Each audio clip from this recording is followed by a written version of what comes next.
Morning. Hi, everybody. Let me turn my brightness up so I can see some of your faces here. Here we go. Good to see you all. Just letting folks in. All right. Hi, Anat. Good to see you from Israel. And Judith. Hi, Judith. Hi, Jackie. Julia's up there. Nice. Oops. Let's let Cindy in. Um, this morning or this evening for you and not, we're going to be focusing on sound again. And it doesn't, this time, same as last time, it doesn't matter if you're inside or outside because we'll use indoor sounds if that's all you got. And outdoor sounds if you have that too. Cindy is bundled up. Wow. Look at that. Brave girl. All right. Good job. Um, Okay, well, here in Connecticut, we are expecting a snowstorm coming tonight around 7 p.m. I'm wondering if anyone has already received that. I think it's moving across the country from the west to the east. Um, yeah, so we should have the kids are excited. And I don't have kids, but I was in the grocery store yesterday and there was a teacher in there and she was just like, we're going to get school off on Tuesday. So I think people are looking forward to it. All right, so I think, let me just see if there's any names I don't recognize. Hi, Suzanne. Good to see you. And Jermaine, hello, hello. Tracy's back. Yay. Hi, Tracy. All right, well, I think everyone has been here before. If this is your first time, then you are welcome to find a nice, cozy, comfy seat somewhere, inside or outside. Outside's always preferable if you can do it. If you can't, no big deal. We make it work. If you're inside, just make sure you can crack a window or a door just so you can try to hear the sounds that are outside, if possible. Hi, Joy. And looks like there's a chat there. Let me just pop that up. Hi from windy, cold Sacramento. Oh, yeah. Aw. All right. So looks like most people are in their spot. And just a good reminder, if you do need to move, I know most people have to move to get to their spot, but once you're settled, if you have to move, just please turn your monitor off just so it's not super distracting. And otherwise, we love to see your faces.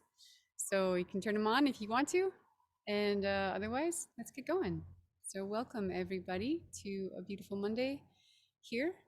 And yeah, just feels good to be with you all. I was really looking forward to this sit. I had a fun idea come to me from an interaction I had yesterday with the first catbird that showed up here in Connecticut for me anyway. It's the first one I've seen all season. And I got to see it because I was out for a run and I didn't actually have my binoculars with me this time. I usually do, but I didn't this time. And I heard some jays alarming next to me, and my first thought was like, "Are they just hollering at me?" No, that's pretty intense. There's like a subtlety in that sound that's a little different, and so I went back. I backed up a little bit, and I went looking in the trees, just to see if I could see what they were hollering at, and it turns out I couldn't actually find it. It was pretty dense, thick evergreens, and I couldn't see what they were hollering at, but they were pretty intense. And but the cool thing is that by pausing and backing back up a little bit, I actually got to see this catbird, which was kind of hunkered into one of the shrubs nearby that I would have missed initially because I actually did miss it. I passed it, and so that was sort of fun that the jays brought me back to see the catbird. And so today we're going to be giving our attention to sounds and really subtle sounds, specifically the subtleties in different alarm calls that birds make. And so if you're indoors, that's fine. We're going to use actually mechanical sounds to do this practice as well, because I tested it out this morning with my own refrigerator and it works just fine. So if all you've got is your fridge or AC unit or heater unit, that it's going to be perfect. So all right, everyone, just take a nice deep breath in, just taking stock of where you are in your body right now, noticing what's happening in your body in this moment.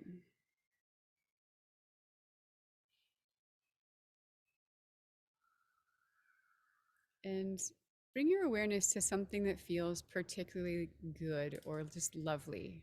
Just notice what part of your body just feels great right now. And, maybe it's just like the tip of your nose or your eyelashes or something like that. It doesn't have to be anything massive, but just find something that feels lovely. And just notice what that feeling, what that experience is like in your body. And now go ahead and find a place in your body that might feel a little grouchy or kind of crunched up, maybe too a little stiff, maybe not so lovely. And just become aware of that, noticing the distinction in that place in your body that felt lovely, in that place in your body that maybe isn't quite so happy this morning.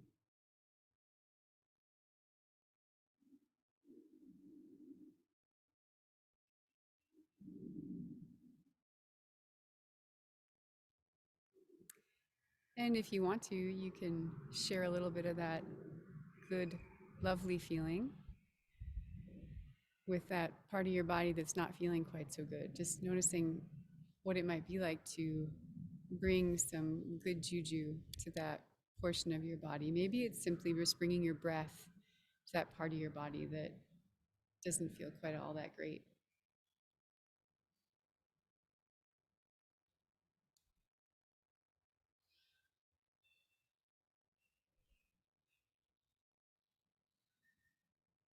Awesome. So now noticing the quality of your breath. Does it seem to have slowed a little bit since you first sat down? Or maybe it's just consistent and it's staying at a nice, steady pace.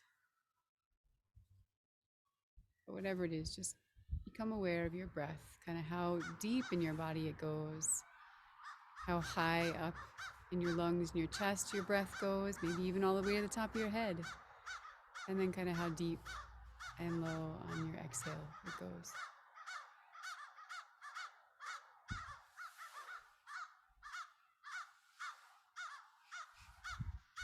These guys have been talkative all morning long. Awesome. Now, we'll start with our eyes this morning. So send your eyes off into the distance. And this time, just for fun, just to change it up a little bit, notice what is directly in front of you, kind of as far away as you can see what's directly in front of you. And now, without turning your head, just turn your eyes to the right or the left, whichever direction you want to. I know some people might be looking into the sun in one direction, which is kind of hard. So without turning your head, just turn your eyes and now try to find the furthest point that you can see while your eyes alone are looking far off in the distance. And then just soften your gaze in this direction. And you can shift it back to the center if you want to. If you'd like, you can play with that on the other side. I know for me, it's a bit too bright over there to go. So I'm just gonna stay looking forward and let all of my vision soften. So just allowing everything to expand, my awareness of what I see just pushes out further and further and further, further away from me, further to either side and above and beyond.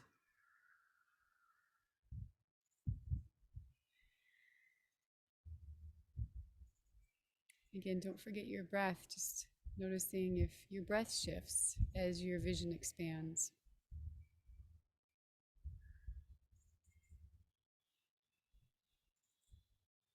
And then with that softness of vision, oftentimes people can start to pick up on subtle motions.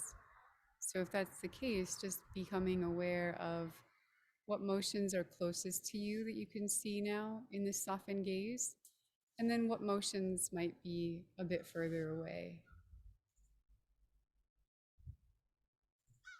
And just allowing the full depth.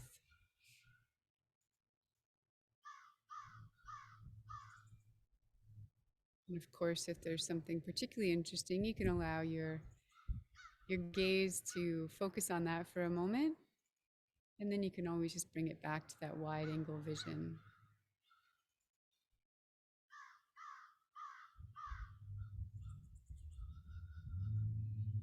So while you're in this softened gaze, being present to your breath, take a breath in this time with the intention of smelling the air.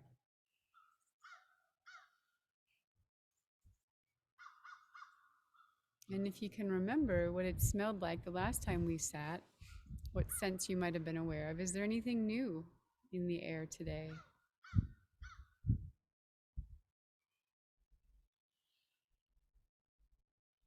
What's the quality of the air right now?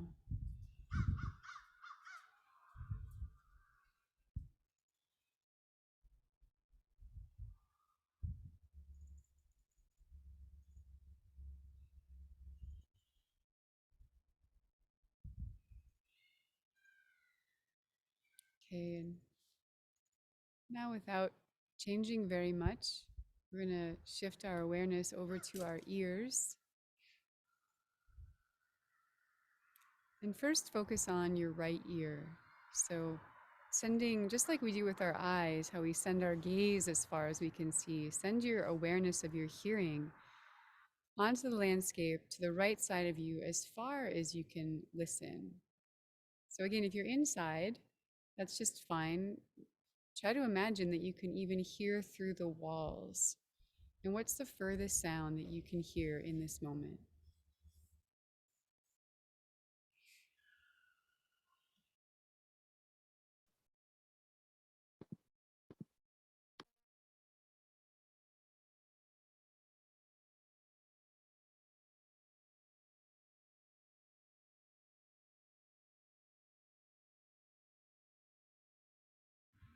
Now you can shift your attention in front of you to the sounds that are coming from the area where you might be able to see. And just notice, and you could even shut your eyes for this one because you've been focusing on what it looks like over there. So now just close your eyes for a moment and notice what it sounds like in front of you.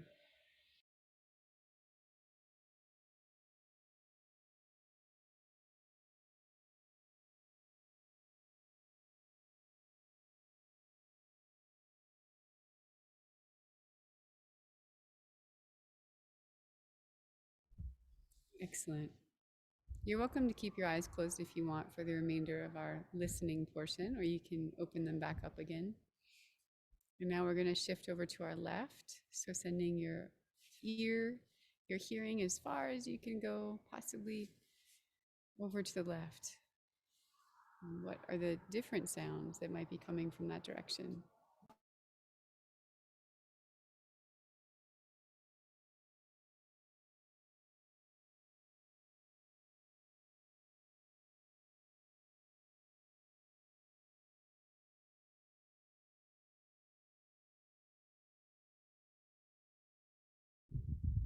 And then finally, send your awareness behind you.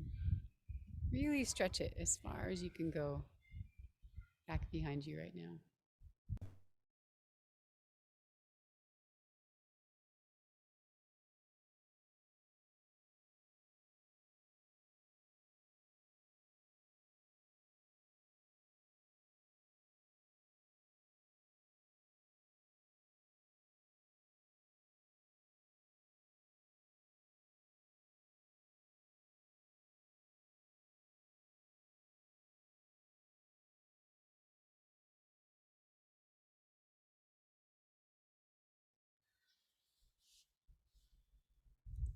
So, our practice this morning is going to be with our ears. And you're welcome to do this practice with your eyes closed if you want.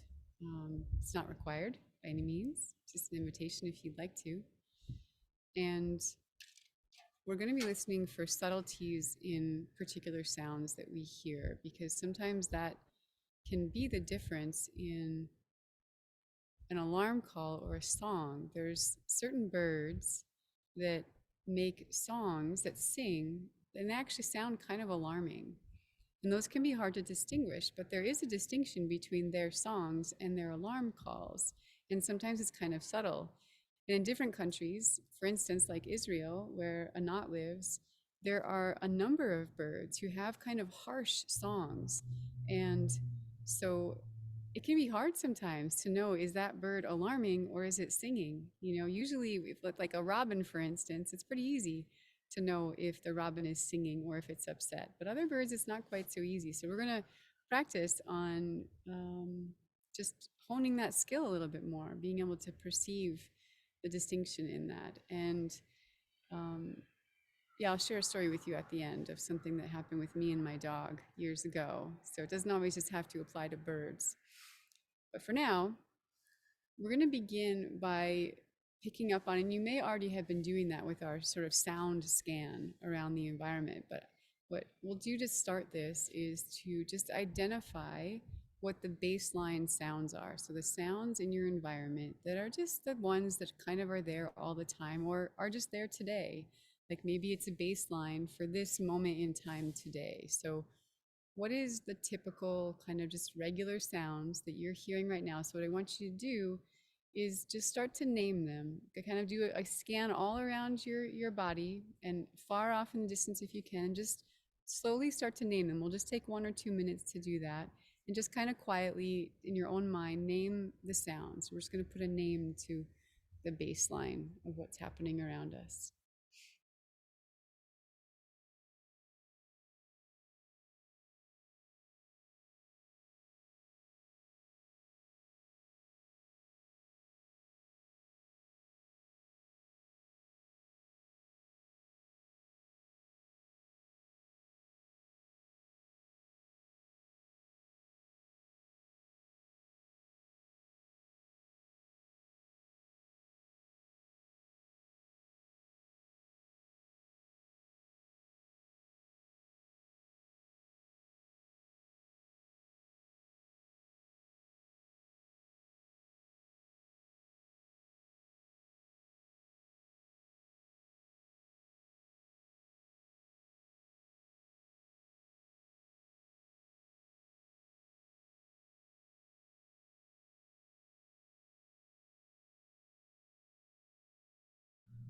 Okay, good work.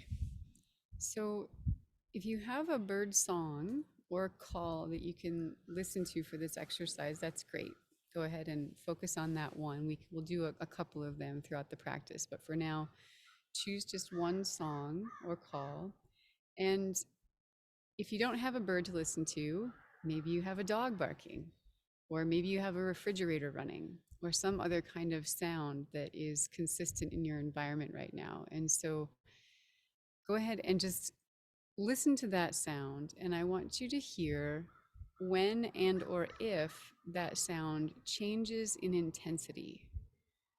So just even in the mechanical sounds, just notice if when it shifts, when a new sound comes in or some slight difference happens in that sound, and just notice what it feels like in your body when you hear that shift in sound and quality.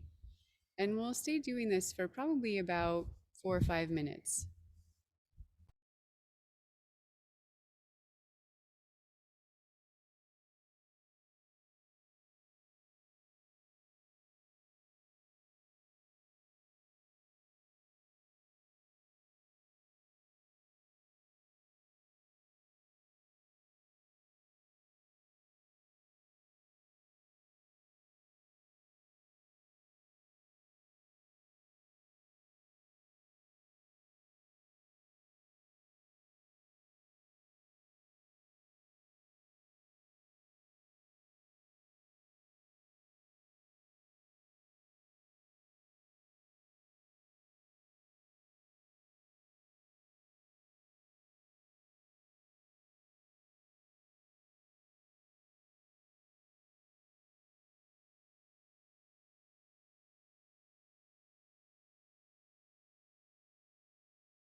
Okay, so in this moment, you can choose to either stay with the same sound you're hearing or shift over to something different, to a new sound on the landscape. And for some birds, you may hear a change in intensity. Other birds, it may be the number of repetitions that they're making that changes along with the intensity. So you can also count repetitions of the phrase or the sound that they're making. So that's something else you can do while you're listening right now. So we'll also stay in this one for about 4 or 5 minutes.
So for the last few minutes while we're listening here, if you are listening to a bird sound, see if you can imagine or notice where in the bird that sound is coming from. So does it feel like does it feel like it's coming from the bird's throat, deep in its chest, and if it's a mechanical sound you're listening to, just see if you can notice what part of the machine might be causing that particular sound, or when it shifts and changes, what's happening to make that sound shift and change. And we'll do this just for a couple more minutes.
Beautifully.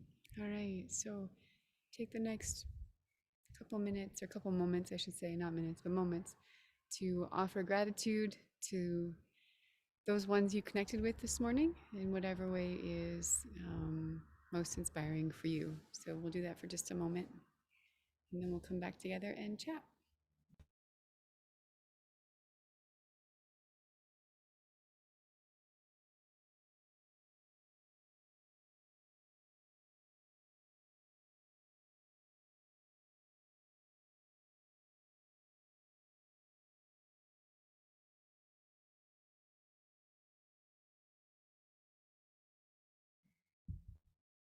Okay. So now's a great time to turn on your screens if you want to, so we can see your faces. And would love to hear from anyone about what their experience was like this morning, listening to different sounds. And actually, first, I'll share. Well, the impetus for this was the interaction with the alarm call yesterday, but then it got me thinking about this moment. Sorry for our fire alarm. It's the noon alarm here. Um, and many years ago, I had a dog, and we were super close. So he was with me all the time, and I was working, and the house I was living in at the time had wood floors, and I was working on the computer, and I was pretty focused. I was just doing my thing and focused on the computer, but I always knew he was around, and I could hear his little. I don't know if you can hear them, but you know, like when they walk and their nails kind of click and clack on the floor, I could hear that, you know. So I always sort of knew where he was in the house. And this one day, it just came into my awareness there was a different quality to the clicking and clacking. And it kind of like caught my attention, but I kept working and it just kept sounding strange to me. And I was just like, why? Something's off. Something's just off with that clicking and clacking. And I could hear him then all of a sudden start to try to go up the stairs. And then he kind of turned around and came down just the last two. And I was like, something's not right. And so then I stopped what I was doing and I looked over at him and I could see that he was stumbling. And I was like, oh my gosh, like something's really not right with him. And he was a young dog. He was, you know, he was a healthy young guy. And pretty instantly I knew that there was something neurological happening. And I don't know why I had the instinct that he must have gotten into some poison because he did wander quite a bit. And from what I learned later, the neighbors, I was in Western Washington at the time, and they would put slug bait out for the slugs to kill the slugs. And that's actually toxic to pets.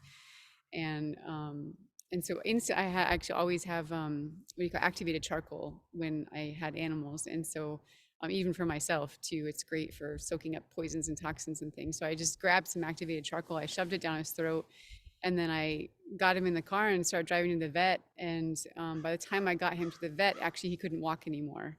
I had to carry him into the vet, and they took him, and it was it turned out it was the poison from the slug bait. And she was just like, if you hadn't done that, if you hadn't put the activated charcoal in, like he probably wouldn't be here. And we spent, like, me and my partner at the time spent an entire night with him all night long, just monitoring him, and he was shaking. And you know, it was a terrible, terrible experience, but he survived it, and he lived 15. He just died a couple years ago, actually. He lived 15 years, and amazing, amazing dog. But that will always stand out to me, that I wasn't physically watching him, but it was my ears that were keyed in always to sounds and the differences in sounds and subtleties in sounds. And so it can really come in handy at times in life to start to listen in this way. So anyway, I'm curious what your experience was in attempting to listen for the subtleties this morning. What did folks hear? And you can just wave your hand if you want to.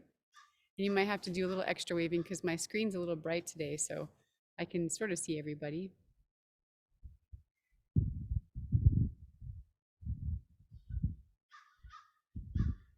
Yeah, go ahead, Tracy. And then I think Linda had her hand up after that. Good morning, all. I've missed you. It's nice to be back. It's good to see your faces. I was listening to the sparrows and the finches in the tree and the differences in call, because they were just, you know, like chatting about their morning and breakfast has been served. But I kept my eyes closed for most of it, and I could tell when the stray cat that I care for was coming in and starting to hunt, and I could almost tell where she was. She's back again, but how close she was to the tree, because I get really, really quiet. and then she was gone, and then they'd chat again. So it was really neat to just like, I was trying to pinpoint where she was in the yard once I knew she was here just based on their calls. So it was really fun practice. Thank you for that. Wow, right on, Tracy. That's rad. Nice work.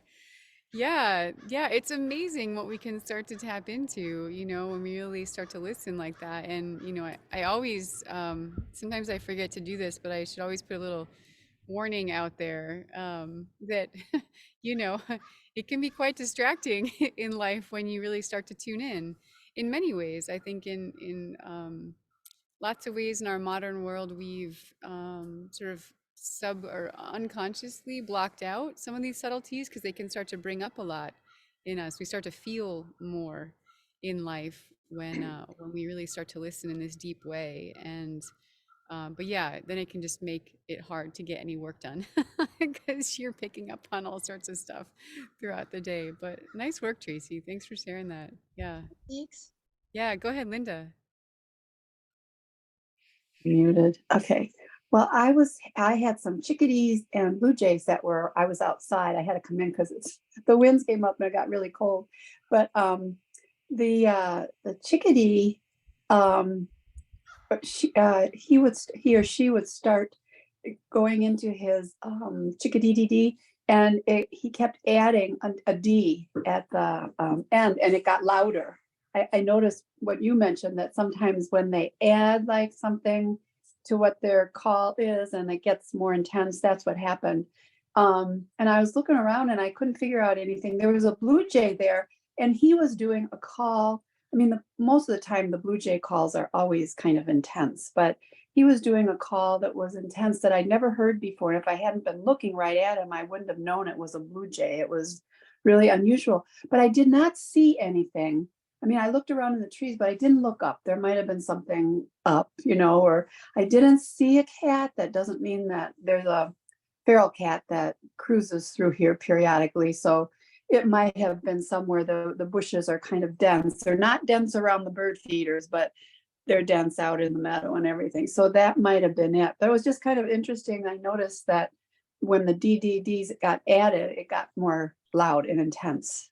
So Yeah, that's great, Linda. And the chickadees are they're probably one of the best examples of that kind of sound, like where they do that when they actually get more agitated and more anxious, I could say. They add more D's and their D's, and then it gets more intense. It kind of it goes hand in hand. Like the more D's there are, the more intense the alarm is. And so if it's just like chickadee, chickadee, chickadee, it's sort of like mild alarm. And yeah. chickadee, it's like, oh, something's really, like little owls probably in the tree or something like that. And the fact that the jay was going off as well, were they doing at the same time? Were they both? It wasn't the exact same time, but it was within the same time frame, the Yeah. time that I was sitting there listening, a few minutes. It was within a few minutes. I don't think it would have been an owl, although there's a pair of great horned owls that have been around, but they're usually snoozing during the day, I think. But I didn't see it. That's what I was kind of looking for, in the trees, but I didn't look up and I didn't look I couldn't see into the bushes where the cat might have been. So Yeah. I'm putting my bets on the cat. Yeah. Could you see either of the birds at all, the ones that were making the alarm? Yes, the jay was right in front of me at the feeder, and the chickadee was in the tree that was just adjacent to the feeder. And everything, of course, nothing has leaves, everything you can see real clearly. So Yeah. but they were low. They were both low. Where were they looking? The chickadee, they were both looking the same direction. They were both looking, I didn't realize that. They were both looking the same direction, which is over towards some bushes in the meadow. There's the pheasants sometimes are in the bushes in the meadow over there. But yeah, they were both looking that direction, kind of a northwest direction. And so yeah.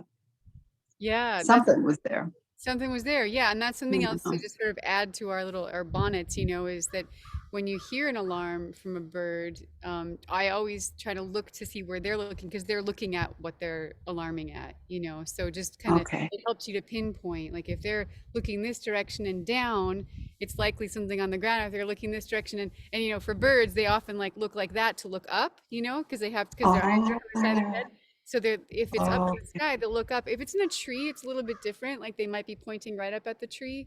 But if it's in the sky, like if it's an aerial predator that's circling around, they'll do that like head tilt, like Okay. they're looking up like that. And so that's usually a really quick indication. If you see a bird all of a sudden go like that, it's like, you know, you look up too and see what's going on there. Okay. It's cool. Yeah. But that's That, great, Linda. Awesome to just piece all that together.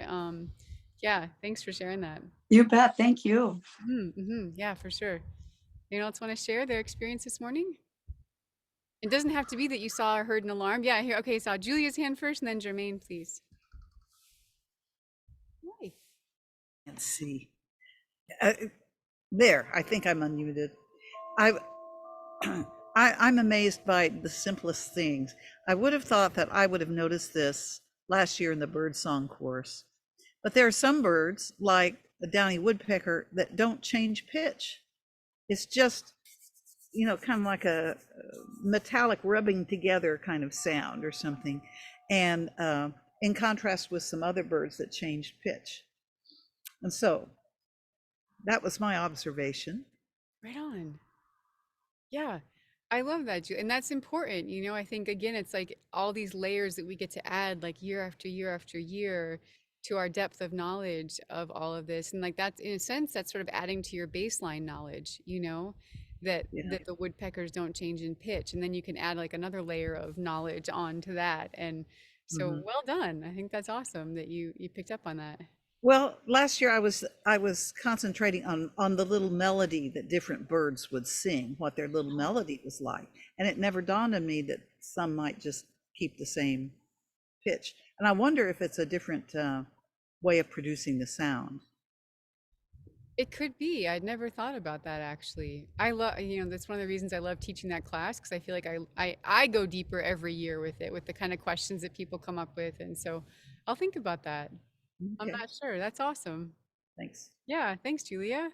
All right, Judith, and I see Claudia has her virtual hand up, so we'll go to Judith next. I think it was Judith. Was that you, or was there someone else that put their hand up? I think it No, was it's someone Jermaine. else. Oh yeah, no, it was Jermaine. Sorry, you Oh, were people when people turn their monitors on and off, they sort of shift position, and I knew that Yeah, there I was a know. person next to Julia in my screen, but it was you. Yeah, go ahead, That's Jermaine. okay. Just back to domestic animals again, because I'm inside today. It's very cold here in Maine. And we had some fresh snow last night, so my little table's all covered and everything. But I was doing the inside thing, and I couldn't hear the furnace or the refrigerator, but I have like a low level of tinnitus. And so, you know, luckily it's not that strong. And I just sort of, okay, there that is, that it's not changing. But then a little while later, I just heard that one of the cat flaps go. And then a little after that, a cat flap went again. And, you know, and then I heard one crunching in the crunchies, just very subtly, you know. And one came over and touched my leg. And then a little later on, I heard the other one over in the kitchen going, which is how he talks to me, you know, just saying hello. And so it was the opposite of what you were describing, Kristi, with your dog, because it's like these things just made me feel like they're okay.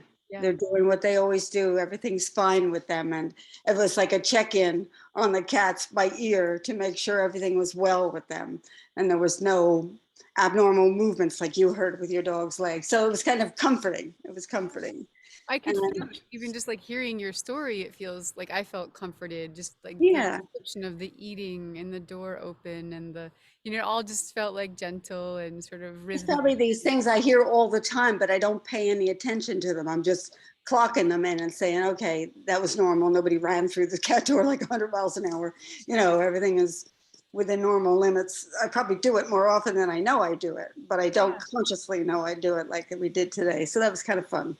Yeah, for sure. And I think it's one of those things where sometimes people, I do believe in gut feelings and things, but sometimes the gut feeling comes from this repetitive knowledge of baseline, of Sure. what's sort of normal, that our minds, our brains, our ears are picking up on, but we might not really be thinking about, you know. But I do think something starts to change in us when we take our conscious awareness and place it onto those things that are just sort of the background noise, you know. And I think our awareness can get even deeper at that point when we And there was a lot of action at the feeder, which I could see, but Uh-huh.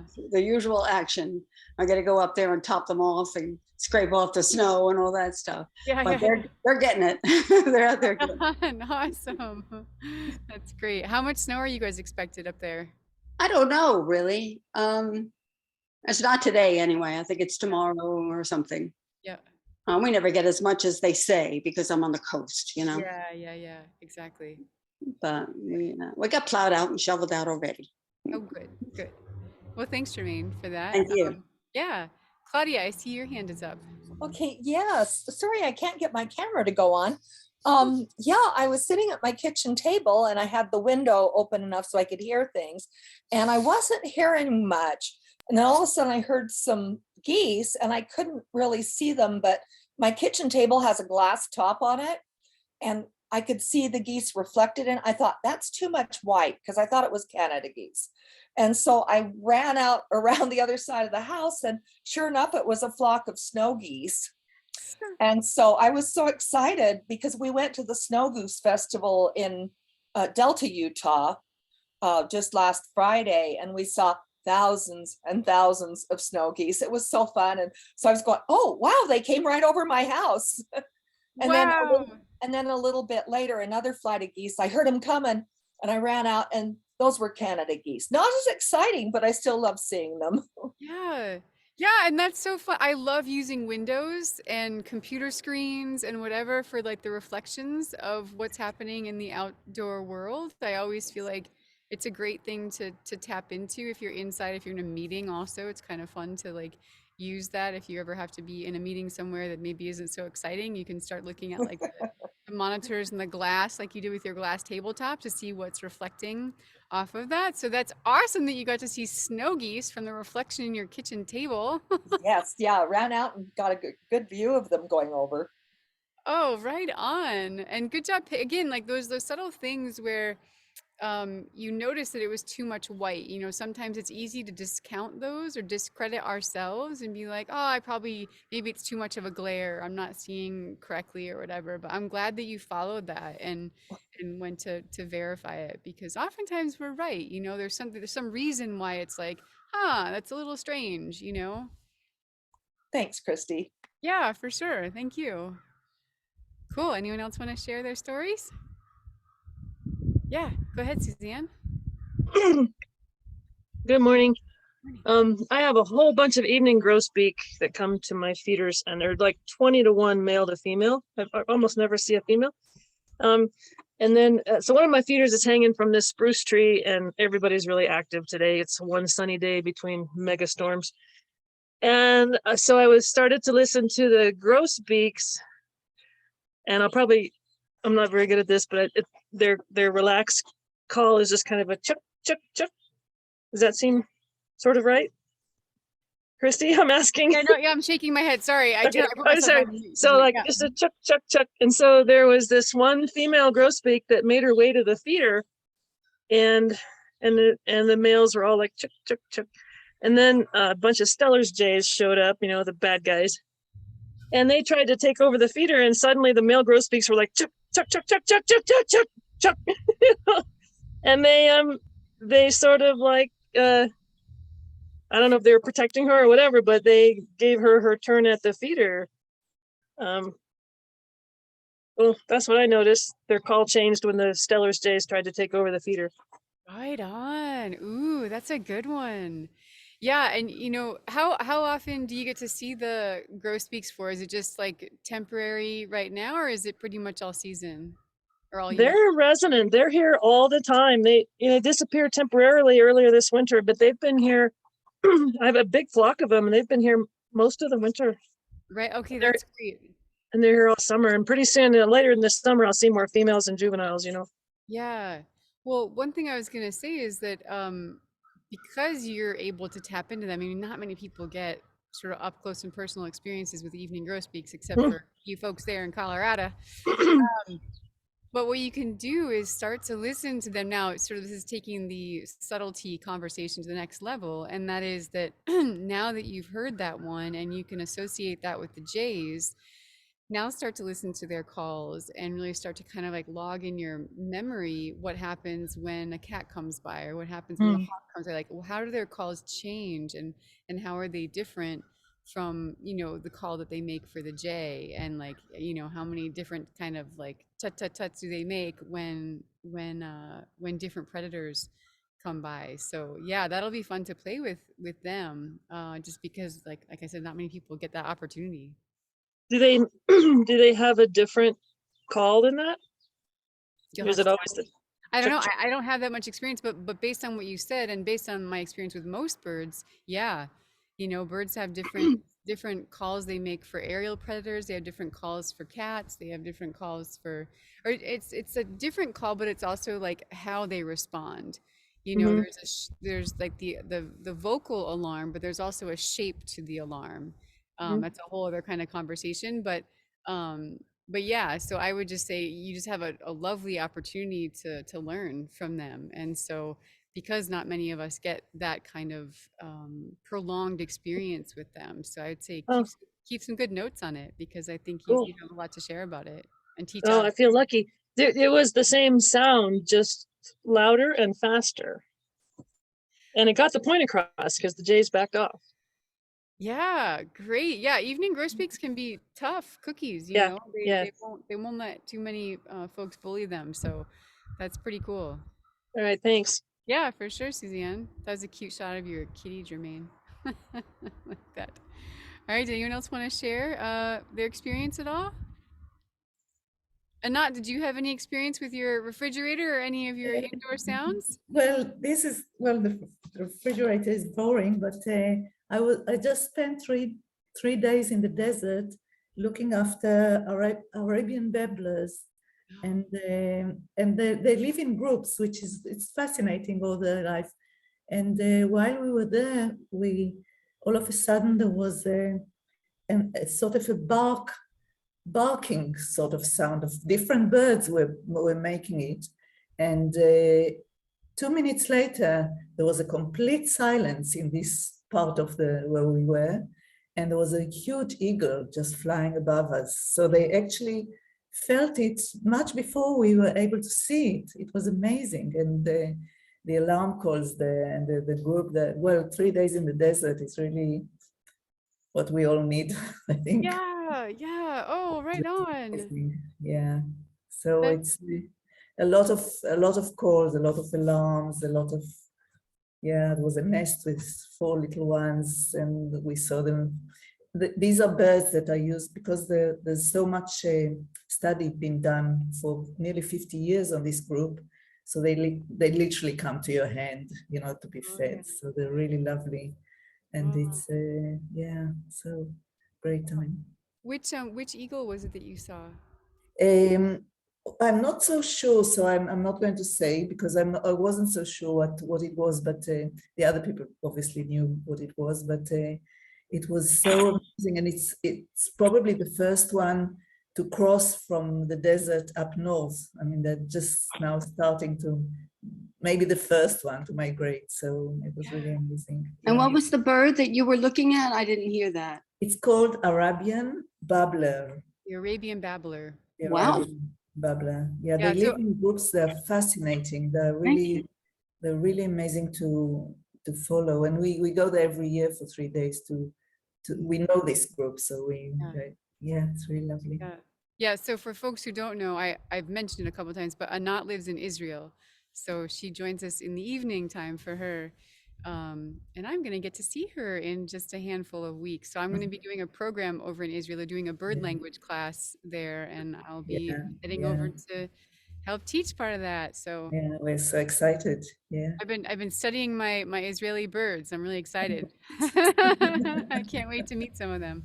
Well, thank you, Anat, for Thank sharing that you. story. And even though you say your refrigerator is boring, I think it still can teach sometimes. So Yes, I know.